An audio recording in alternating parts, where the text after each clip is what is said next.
El concilio en Jerusalén. Entonces algunos que venían de Judea enseñaban a los hermanos: si no os circuncidáis conforme al rito de Moisés, no podéis ser salvos. Como Pablo y Bernabé tuviesen una discusión y contienda no pequeña con ellos, se dispuso que subiesen Pablo y Bernabé a Jerusalén, y algunos otros de ellos, a los apóstoles y a los ancianos, para tratar esta cuestión. Ellos, pues, habiendo sido encaminados por la iglesia, pasaron por Fenicia y Samaria, contando la conversión de los gentiles, y causaban gran gozo a todos los hermanos. Y llegados a Jerusalén, fueron recibidos por la iglesia y los apóstoles y los ancianos, y refirieron todas las cosas que Dios había hecho con ellos.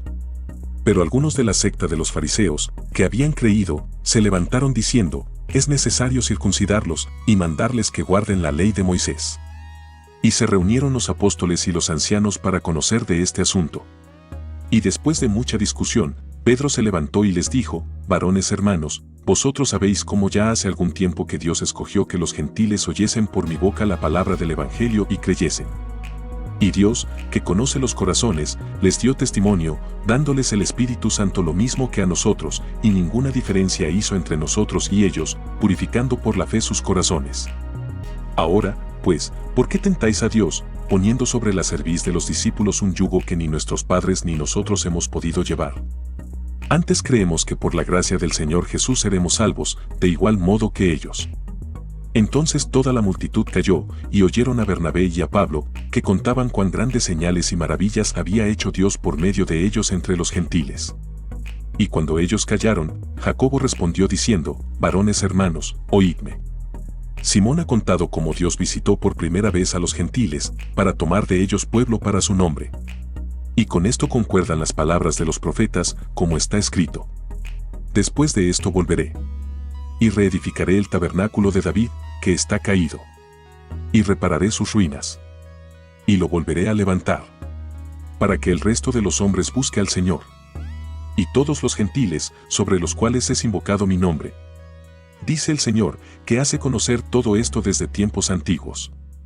Por lo cual yo juzgo que no se inquiete a los gentiles que se convierten a Dios, sino que se les escriba que se aparten de las contaminaciones de los ídolos, de fornicación, de ahogado y de sangre.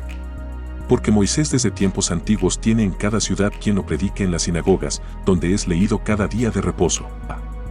Entonces pareció bien a los apóstoles y a los ancianos, con toda la iglesia, elegir de entre ellos varones y enviarlos a Antioquía con Pablo y Bernabé, a Judas que tenía por sobrenombre Barsabás, y a Silas, varones principales entre los hermanos, y escribir por conducto de ellos, los apóstoles y los ancianos y los hermanos, a los hermanos de entre los gentiles que están en Antioquía, en Siria y en Cilicia, salud. Por cuanto hemos oído que algunos que han salido de nosotros, a los cuales no dimos orden, os han inquietado con palabras, perturbando vuestras almas, mandando circuncidaros y guardar la ley, nos ha parecido bien, habiendo llegado a un acuerdo, elegir varones y enviarlos a vosotros con nuestros amados Bernabé y Pablo, hombres que han expuesto su vida por el nombre de nuestro Señor Jesucristo. Así que enviamos a Judas y a Silas, los cuales también de palabra os harán saber lo mismo. Porque ha parecido bien al Espíritu Santo, y a nosotros, no imponeros ninguna carga más que estas cosas necesarias, que os abstengáis de lo sacrificado a ídolos, de sangre, de ahogado y de fornicación, de las cuales cosas si os guardareis, bien haréis. Pasadlo bien. Así, pues, los que fueron enviados descendieron a Antioquía, y reuniendo a la congregación, entregaron la carta, habiendo leído la cual, se regocijaron por la consolación. Y Judas y Silas, como ellos también eran profetas, consolaron y confirmaron a los hermanos con abundancia de palabras. Y pasando algún tiempo allí, fueron despedidos en paz por los hermanos, para volver a aquellos que los habían enviado. Mas a Silas le pareció bien el quedarse allí. Y Pablo y Bernabé continuaron en Antioquía, enseñando la palabra del Señor y anunciando el Evangelio con otros muchos. Pablo se separa de Bernabé y comienza su segundo viaje misionero. Después de algunos días, Pablo dijo a Bernabé: volvamos a visitar a los hermanos en todas las ciudades en que hemos anunciado la palabra del Señor, para ver cómo están. Y Bernabé quería que llevasen consigo a Juan, el que tenía por sobrenombre Marcos, pero a Pablo no le parecía bien llevar consigo al que se había apartado de ellos desde Panfilia, y no había ido con ellos a la obra. Y hubo tal desacuerdo entre ellos, que se separaron el uno del otro. Bernabé, tomando a Marcos, navegó a Chipre, y Pablo, escogiendo a Silas, salió encomendado por los hermanos a la gracia del Señor, y pasó por Siria y Cilicia, confirmando a las iglesias.